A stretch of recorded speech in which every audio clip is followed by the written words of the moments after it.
So the idea is going to be this. I mean, there's going to be a little bit of minor work to put in on you all's end, but I'm going to set it up just so that you start to see how this works. All that needs to happen really is just with a little talachito. You don't even need to go much deeper than 3-4 inches. You're going to go along the top of your beds, okay, all the way down. Back line is what's going to be your main line, and I'll explain all that.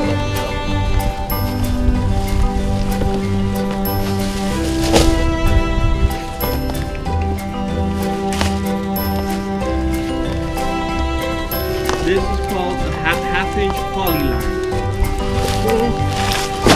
These you'll have way more than you need, but that'll be nice so that sometimes you get rusted and stuff.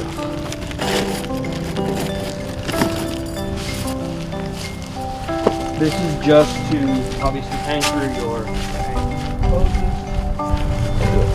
I'm just gonna put a couple key ones, because then later when you all dig a little trench, you may even like kind of wet the trench so it softens. You'll put the hose inside and then a couple of these, and then you can cover it just so that you hide it.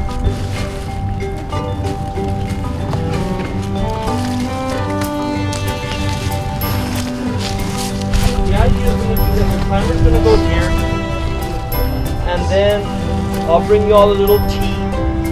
We're going to cut the main line, put a T on it, so that another big piece of poly line is going to run to your timer and feed this main line. And that's going to give water to both sides.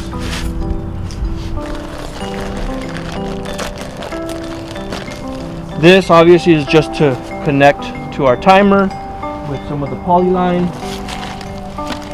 We're not going to use that today. And we're not going to use this either today. But these will simply be our end caps on both that side and this side. We just pop it on, and then these always have the little rubber gasket in here, and that's how we're going to resolve the two ends of the main line. Do you need to glue them on there? They don't need to be glued. You just push these on there. They have a little, you see that little collar in there? It's like the compression, Once right? you put them on, they're not coming off. If it breaks or something, you may need to just cut it and put a new one on. And the T, the same thing. They don't need to be glued. No. The only thing, and I'll leave you all a little list before we wrap up, but the only thing you are going to need to do is get that timer, get the dual timer, because you want to maybe be able to still keep using your hose once in a while. So you get the dual timer, and then station 1 might be for your water hose, station 2 for your garden. This is kind of the more important part of that.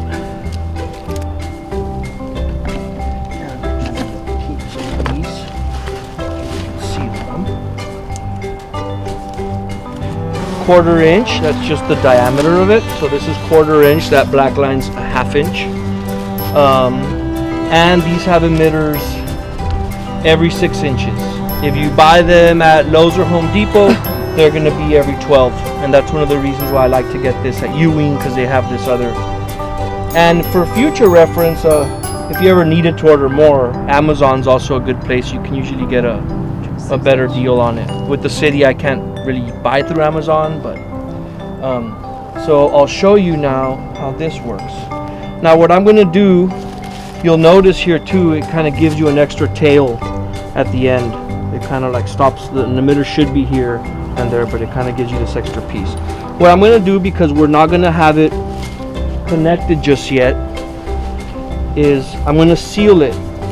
Anytime you're working with any of this drip stuff, you need to be mindful of not getting dirt in it. For example, once we do the secondary phase of really getting it connected to the timer and stuff, before we put the end caps on, we're going to run it to flush it. And anytime before you actually seal your hoses, you run it, let water come out, just to ensure that you don't have little particulates that are going to clog your emitters. So at this point, we'll start with this first bed. More there. The idea is pretty simple. I don't ever put it right up to the edge. I try to come in about 6 inches. So what's gonna happen here is once this line is in, we're actually gonna also, as you dig the little channel for this black line, we're gonna go in through the inside and be able to have another little hose. That's, I mean, basically the way this tail is, that's gonna come down and it's gonna pop in to this. There's these little barbs, you just poke a hole in it and you pop it in. Again, we're gonna see that when we put the timer on.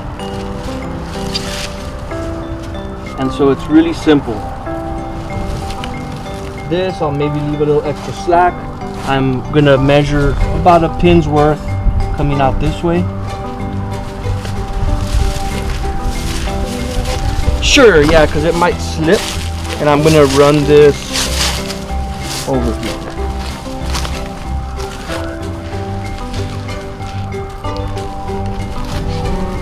I'm gonna run it over here to kind of unwind. It helps to get it straight because then it wants to bend.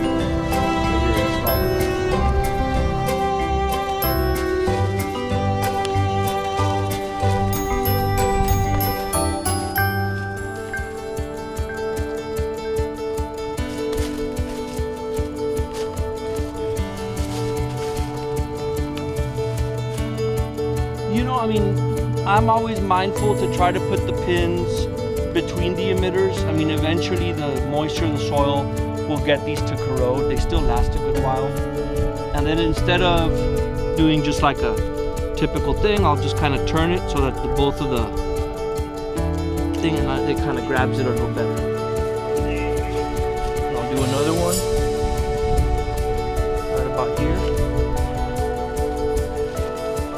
And then I'll turn it. Right now this soil's soft, so it's not really grabbing. And I'll try to do about a foot.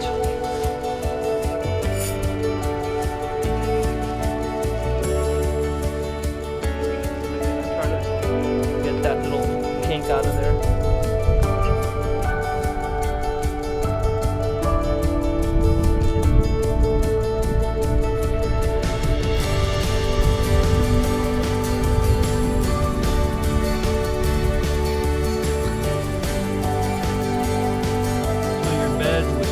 Width that they are, dimensions, running it about 3 times.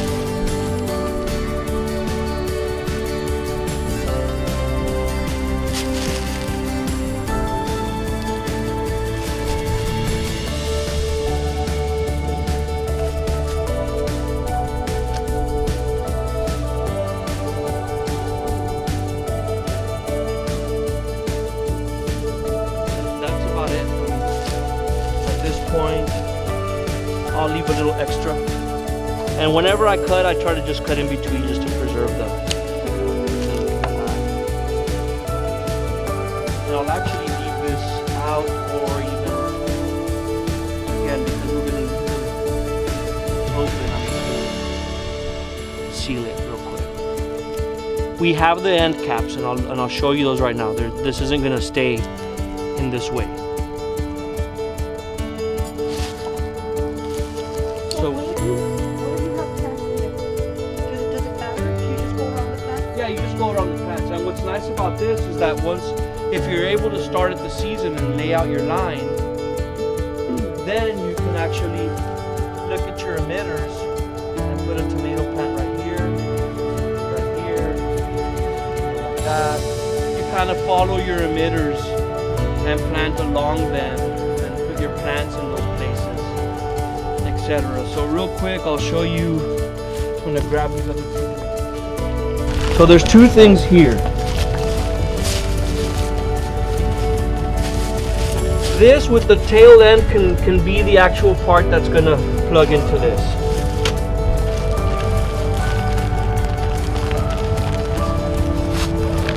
But you have these that are called plugs.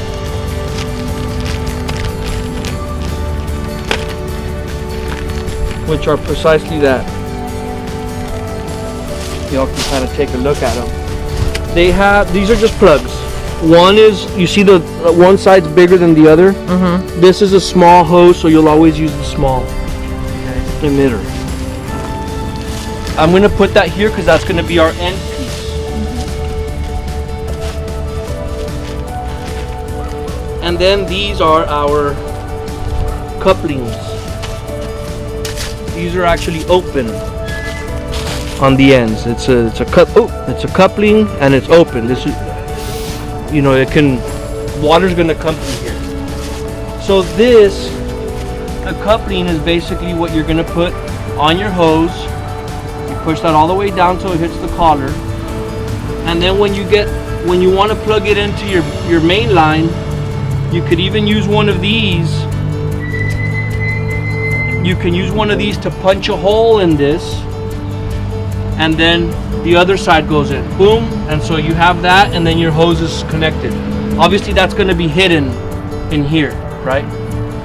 And that really is it. You make this connection first to your black line, and then everything's already connected to your timer. The water turns on, and water will start flowing through. You'll see the ends flowing out. Once you see that your end has flowed, and again, I know that you all probably came from different campuses and stuff. I was thinking that we'd have the timer and we can actually get it all running. We're likely gonna have to have another little session just to show that. Maybe we can video it and email it or something, that very basic step, so that there doesn't have to be another session. But that really is the basic idea.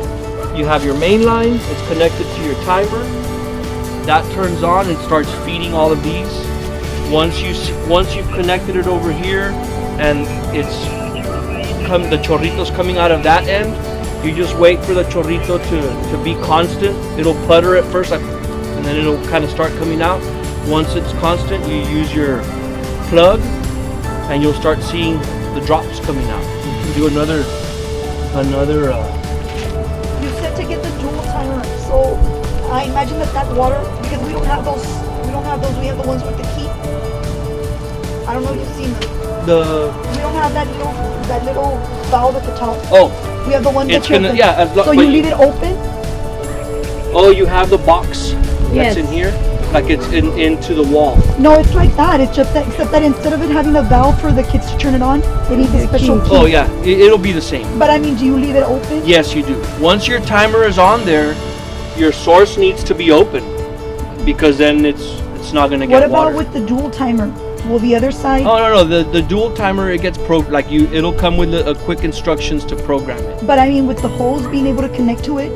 You can have the hose on it. On the second, it'll have two, right? So one will be for your garden, the other one will be for the hose, and then there's a little button that you press that says manual. And that one was, okay. And you just hit manual, you'll hit another button that selects one or two, and you just put it on whichever one your hose is on, and then it turns on.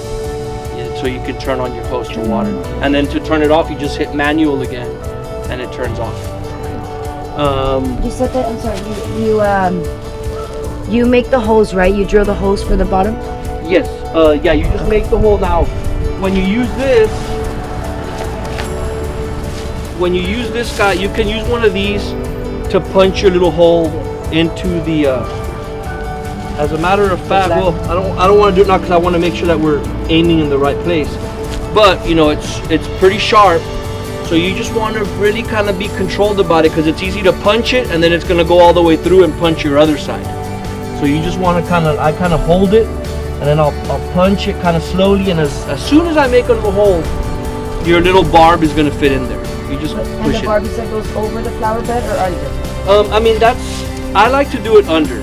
I like to drill a hole on the bed. You don't have to drill a hole, because what's going to happen is when you dig your little trench, you know what? I'm gonna get my talachito to do this end, so you all kind of see how that's done. Let me go grab that one.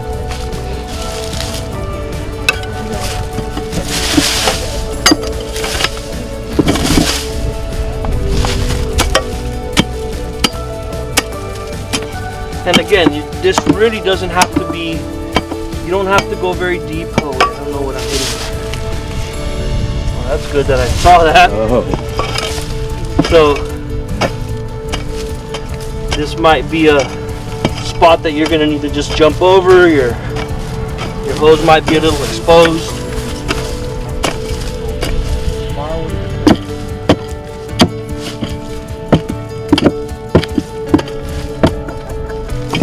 Once you dig your little trench, we have a little pipe here. So, but once you dig your little trench,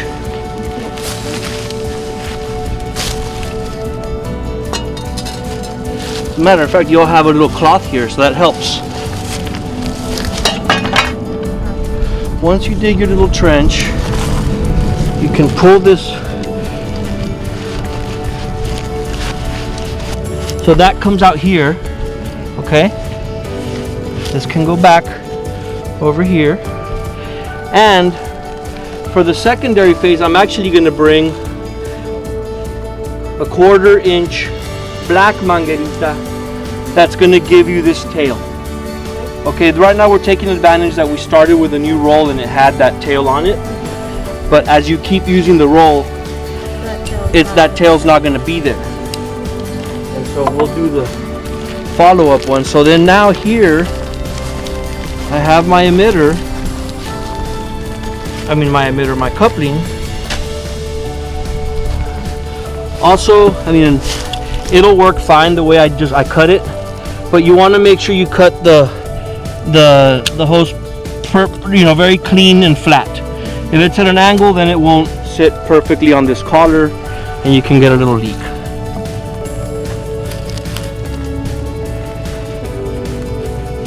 So there's my emitter, my coupling. And again, the idea is that if you're able to dig a little bit of a trench, you can hide it. You can hide this line, okay? And then you can kind of cover it up. You would also need an end cap for that, right? This is gonna need an end cap, yes it is. And so right here, I'm also gonna look at the angle, right, that this is gonna come in. Because if you poke it up here, then it's gonna be kind of awkward. So, steal one of these. This is coming in here at this angle. I'll get my hose, and I'll be real mindful to not over puncture. Be careful because these little metal pieces can be kind of sharp. Okay, so I already punctured it. I just need to puncture it a little bit. And then you push it in until you'll hear the click, and there it is. It's in there. This is now here. We can set this again.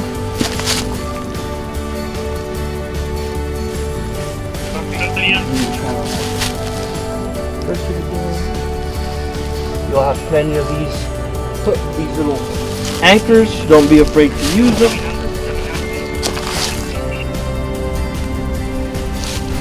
This same black hose, that's what's going to connect into the timer. And so to connect this black hose to this one, we just cut this one, put the T on it, and then we can connect that one. So that one will come down and then it can go both directions. It's a like 50-cent little piece. So on your notes, let's do the dual timer. Then write down 25 PSI regulator. That's just something that's going to go on the timer. These drip lines need pressure regulation, otherwise the pressure comes out too much and it can I've worked it without the regulator, but it's nice to just have it on there. I'll bring the T, I'll bring the black hose. I think, is that it? We just need the, what's that?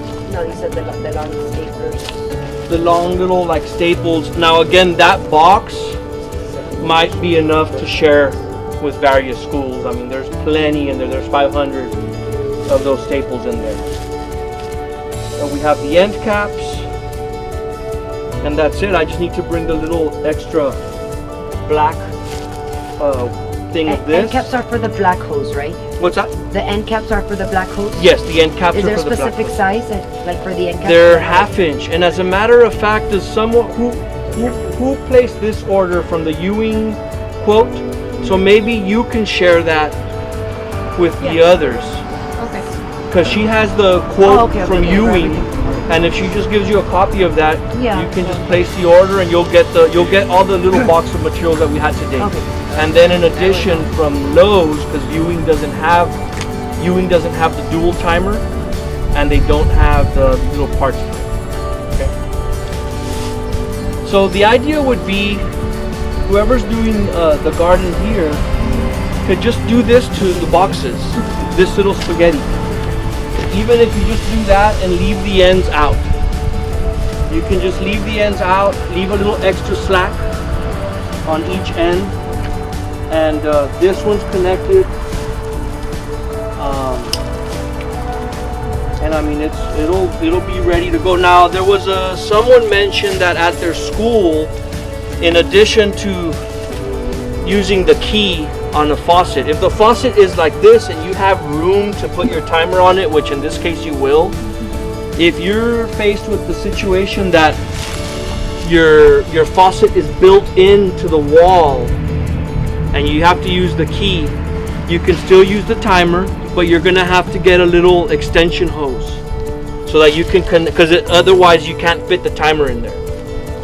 So if you have that condition, and then make sure that you have the key. You know, sometimes that key gets lost or whatever.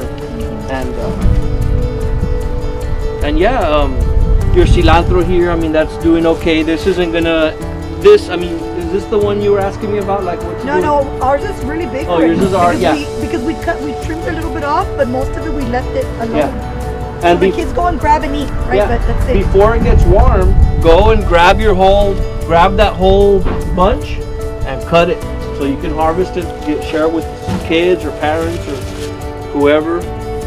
But the idea here will be the same. I know we connected kind of on the narrow end over here, but the idea here will be the same. We're gonna dig this out.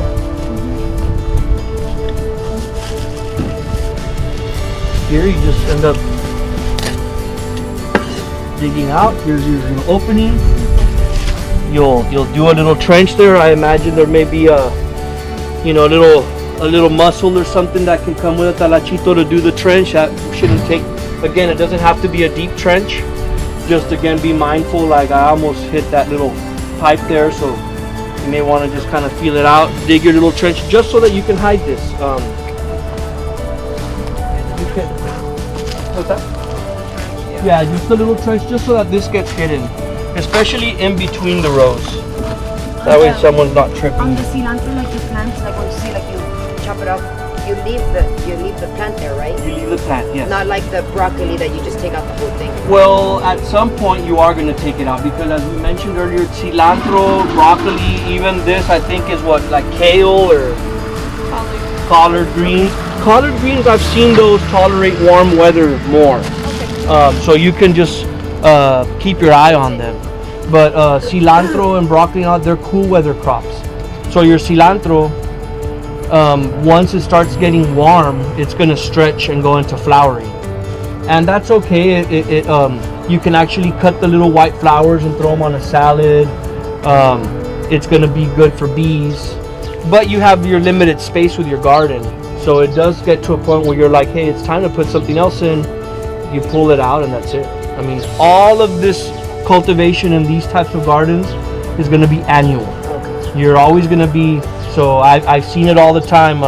If you had the space though for it, like as far as like with the cilantro, like let it grow out with you could let it flowers, grow out, it'll but look it's pretty. Still being able to use. You're not going to be, well, you'll have to taste it, but usually when things bolt and go into flowering, they start to change in taste, and they'll begin to get more bitter.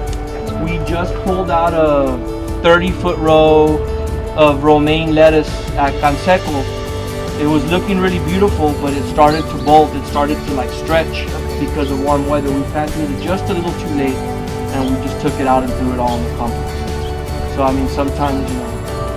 So how long do you think I should let it continue growing, or when should I cut it? How do I know? At this point, I would just play it by like when you're ready to plant something else, like already get into the mindset it's time to plant.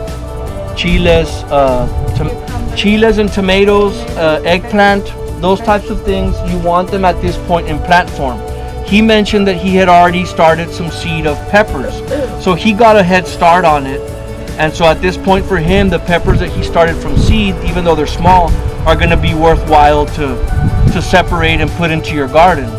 But to start tomatoes, peppers, and eggplant from seed right now, I just wouldn't recommend it. It takes, that seedling phase takes too long. You've been growing them for what, 6 weeks? Yeah, 4 to 6 weeks probably. I need to make space and room, right?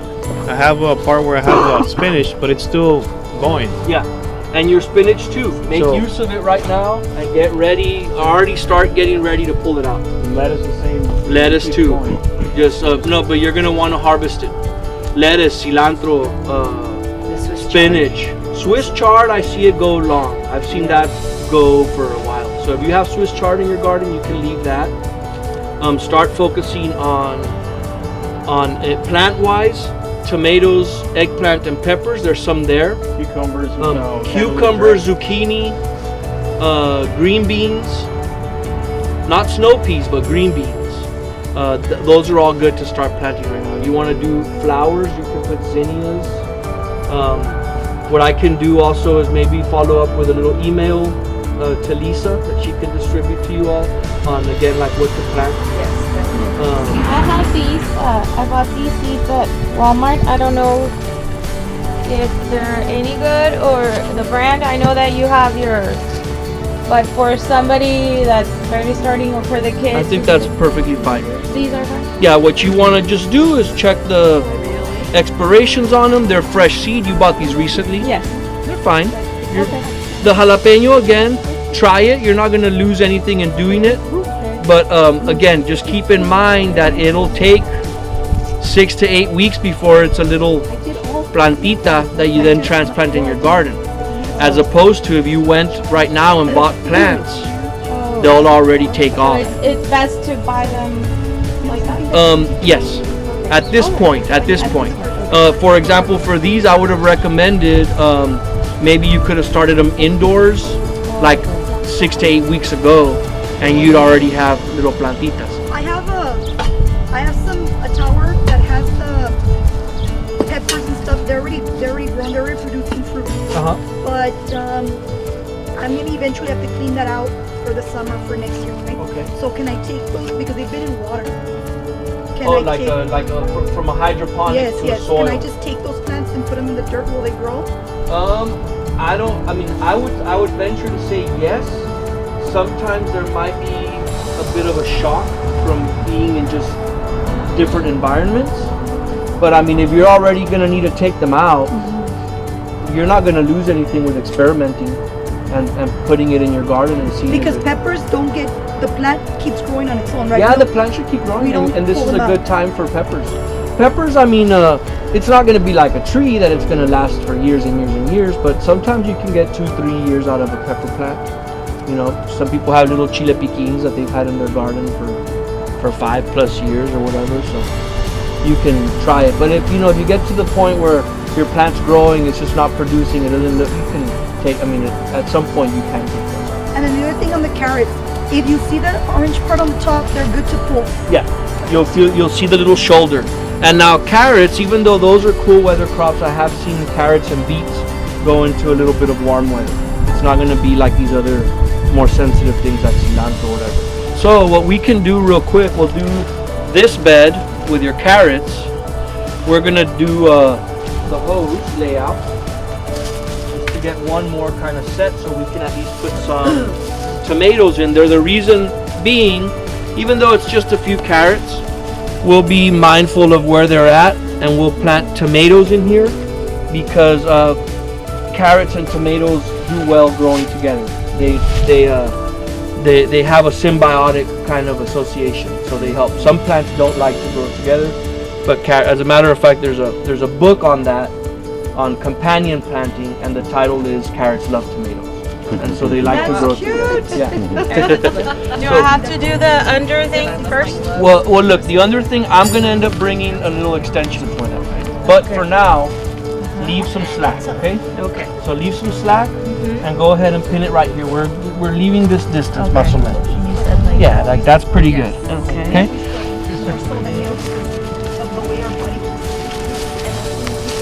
And then, so we're gonna get this nice and straight. Anybody wants to try it? Put a couple pins here and there. Said that You can go a little closer. Yeah, there you go. This one right there.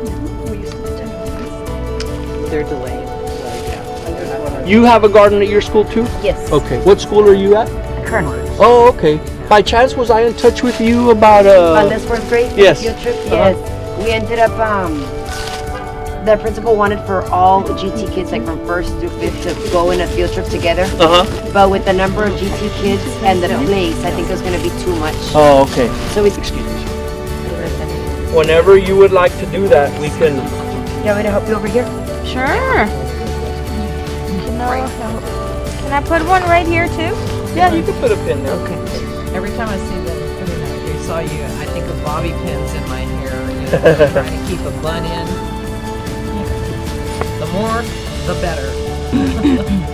And basically, since in this size bed, we've determined that one runs down the middle, you'll always kind of make sure you're down the middle. And we are in this case.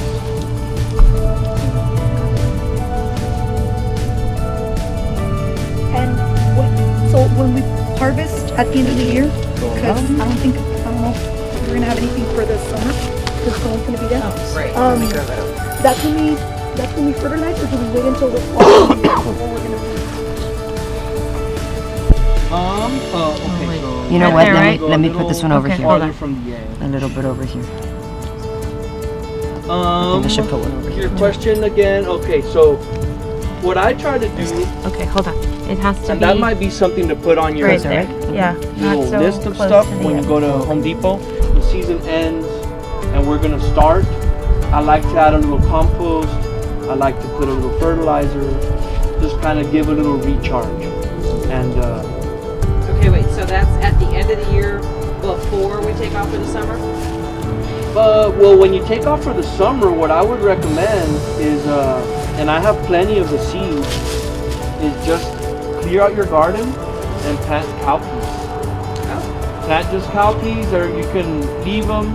They're gonna grow. They're gonna bring nitrogen into your soil because they both call the same type of microbes. These plants not only take from the soil, but through photosynthesis, they make complex sugars that they pump back down into their root zone, and those sugars are what microbes feed off of. That's how plants in nature take care of themselves.